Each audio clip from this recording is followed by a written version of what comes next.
What is it about leftism that the Indian left relates to the US with absolutely nothing in common? I will give an example. With due respect, there was a Black Lives Matter movement that happened years ago.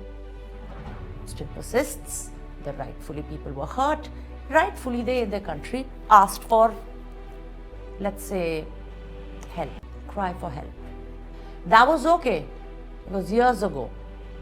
The same thing in India, when it came to the Hindus, is not okay.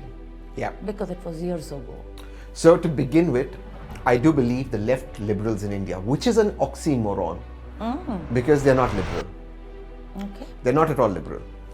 They're loonies. So let's call them the left loonies in India, live in a parallel universe.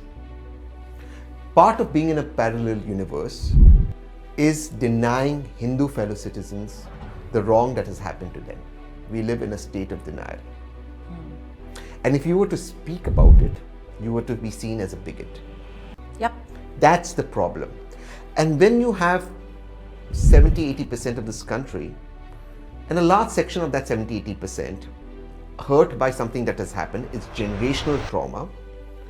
And then you have the other side not just denying it, making you feel like a bigot for saying, look, I was kicked out of my house in Kashmir. Or look, there was these targeted attacks on me because I'm Hindu.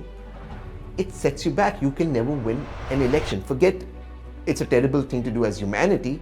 Even electorally, even politically, it's a terrible thing to do because the majority of people are carrying that generational trauma.